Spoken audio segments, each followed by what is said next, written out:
October, pink is easily visible everywhere for a good reason. It's Breast Cancer Awareness Month, and Dr. Melanie Sheen and Peggy Alker with Ochsner MD Anderson Cancer Center are here to share important breast cancer information that can empower your healthcare decisions, not just in October, but all year long. Good morning, ladies. Good morning. Thank you all so much for joining us this morning.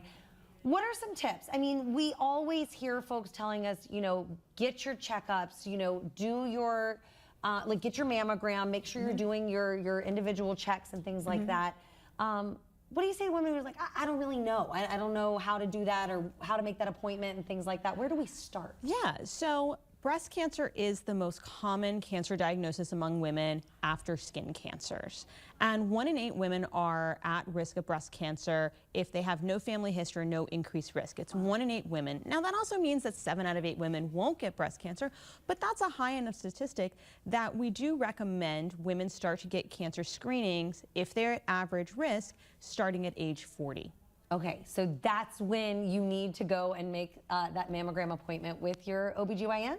OBGYN or primary care doctor, or a lot of programs you can look in to see if you can make that appointment without that referral. But within our system, we really recommend that you meet with your OBGYN or primary care doctor because you may have risk factors that you're not aware of. Maybe you think about a grandma or an aunt who had a history of breast cancer, and maybe you're a little bit more high risk. And that's what I was going to ask next. I mean, for the average woman with no of those pre-existing or history conditions, you're saying 1 in 8, but what if you do have a history of breast cancer or of cancer in your family?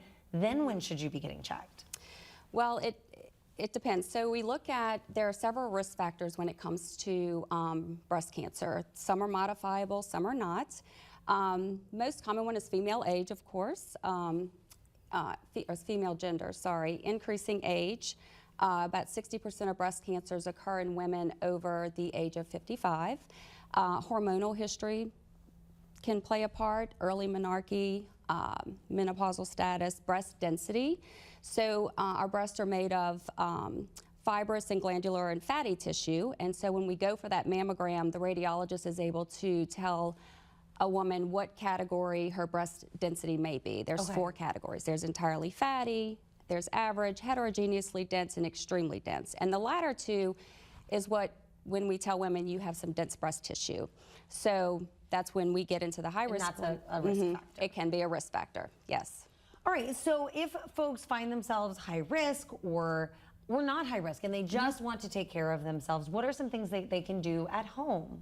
Yeah, so we know through lots of research and clinical trials that have gone on for decades that leading a healthy life can really decrease your risk of breast cancer. There are certain things that can increase your risk factor, not just these like genetic mutations or the density of your breast, but if you lead a more sedentary lifestyle, that can increase your risk of breast cancer. So by being physically active, American Cancer Society recommends 150 minutes of moderate exercise a week to lower your risk, stopping smoking, not consuming alcohol, and eating a healthy diet. All of these things can really decrease the risk of breast cancer. Absolutely. Yes. Real quick, we don't have a lot of time left, but tell me about the special clinic at Ochsner that focuses on breast cancer. Yes, we have a high-risk breast cancer clinic where we help identify women who might be at high risk, and we formulate an individualized plan for them to, number 1, help lower their risk, and then determine if they need any additional screening other than just the mammogram.